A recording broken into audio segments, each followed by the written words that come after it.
ఆర్థిక శాఖకు ముఖ్య కార్యదర్శిని వెతికే పనిలో పడింది రేవంత్ సర్కార్. ఆరోగ్య కారణాల రీత్యా ఆర్థిక శాఖలో కొనసాగేందుకు రామకృష్ణారావు విముఖత చూపుతున్నారు.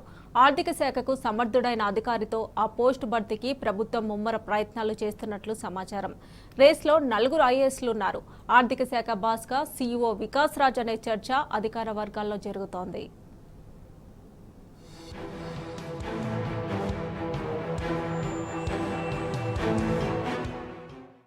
ఆర్థిక శాఖకు ముఖ్య కార్యదర్శి కావాలను రాబోయే బడ్జెట్ సమావేశాల కోసం ఆర్థిక పద్దులు చూసేందుకు ఒక సమర్థవంతమైన అధికారి కావాలి అంటూ బోర్డైతే పెట్టలేదు కానీ ప్రభుత్వం జల్లెడపట్టి మరీ గాలిస్తోంది. శాసనసభలో డజను బడ్జెట్లు ప్రవేశపెట్టి సుదీర్ఘ అనుభవాన్ని గణించిన స్పెషల్ సీఎస్ రామకృష్ణారావు స్థానాన్ని భర్తీ చేయడానికి విశ్వ ప్రయత్నాలు చేస్తోంది. 11 ఏళ్లకు పైగా ఆర్థిక శాఖను నిర్వహిస్తోన్న ప్రత్యేక ప్రధాన కార్యదర్శి ఆరోగ్య కారణాల రీత్యా ఆ సీట్ నుంచి పక్కకు తప్పుకుంటాడనడంతో ఈ సెర్చ్ ఆపరేషన్ కొనసాగుతోంది.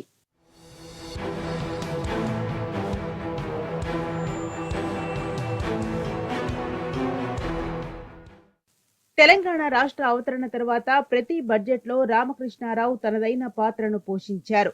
రెండవ చీఫ్ సెక్రటరీగా పనిచేసి రిటైర్ అయిన ప్రదీప్ చంద్ర ఆర్థిక శాఖ ముఖ్య కార్యదర్శిగా ఉన్నప్పుడు స్పెషల్ సెక్రటరీ హోదాలో ఆర్కే రావు 2014లో రాష్ట్ర మొదటి బడ్జెట్ కూర్పులో భాగస్వామి అయ్యారు.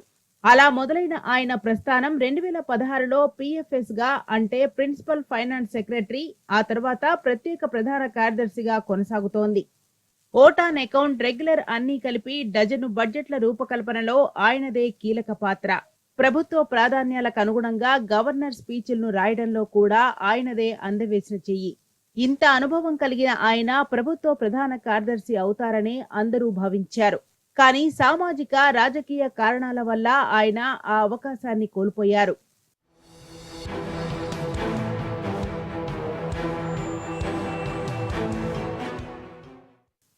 కాంగ్రెస్ అధికారంలోకి వచ్చిన తర్వాత కూడా ఆయనే ఆర్థిక శాఖ ప్రత్యేక ప్రధాన కార్యదర్శిగా కొనసాగుతున్నారు. అయితే కొద్ది రోజుల క్రితం ఆయన కొంత అనారోగ్యం పాలవడం, బైపాస్ సర్జరీ కూడా అవడంతో ఆర్థిక శాఖ నిర్వహణ పట్ల విముఖంగా ఉన్నారు. నిరంతరం ఒత్తిడితో కూడుకున్న శాఖ కావడంతో ఆయన ఆ బాధ్యతల నుంచి తనను తప్పించాల్సిందిగా ప్రభుత్వాన్ని కోరుతున్నట్లు సమాచారం.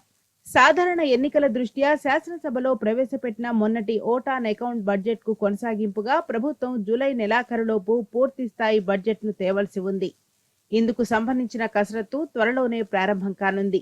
ఈ నేపథ్యంలో రామకృష్ణారావు తనను ఆర్థిక శాఖ బాధ్యతల నుంచి తప్పించాలని కోరడం చర్చనీయాంశమైంది. ఒకవేళ తనను ఆర్థిక శాఖ నుంచి బదిలీ చేయని పక్షంలో స్వచ్ఛంద పదవీ విరమణ చేసేందుకు సైతం ఆయన సిద్ధంగా ఉన్నారని తెలుస్తోంది.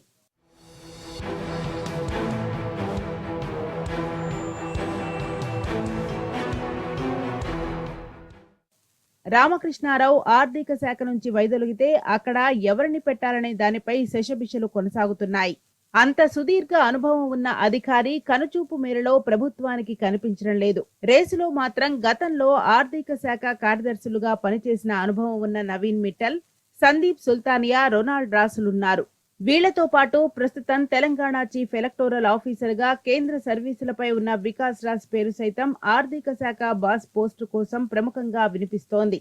బీహార్ కు చెందిన వికాస్ రాజ్ ను మళ్లీ వెనక్కి పిలిపించి కీలకమైన ఆర్థిక శాఖ పగ్గాలు అప్పగించే యోచనలో ప్రభుత్వం ఉన్నట్లు గట్టిగా వినిపిస్తోంది.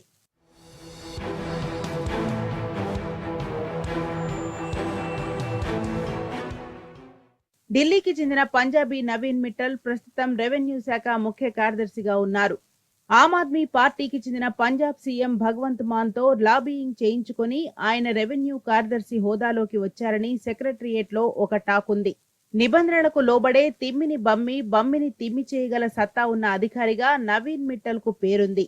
పాలకులకు అనుకూలంగా వ్యవహరించి వాళ్లకు అనుకూలంగా వ్యవహరించగలడం అనేది మిట్టల్ పాజిటివ్ పాయింట్. ప్రస్తుతం పంచాయతీరాజ్, గ్రామీణ ఆర్థిక శాఖ ప్రిన్సిపల్ సెక్రటరీగా ఉన్న సందీప్ సుల్తానియా మరో అధికారి. బీహార్ కు చెందిన సుల్తానియా గతంలో ఆర్థిక శాఖ కార్యదర్శిగా పనిచేశారు. కానీ శాఖను ఏకపక్షంగా నిర్వహిస్తాడని, ఉద్యోగులతో పనిచేయించుకోవడంలో కొంత దురుసుగా వ్యవహరిస్తారని ఆయనపై అపవాదు ఉంది.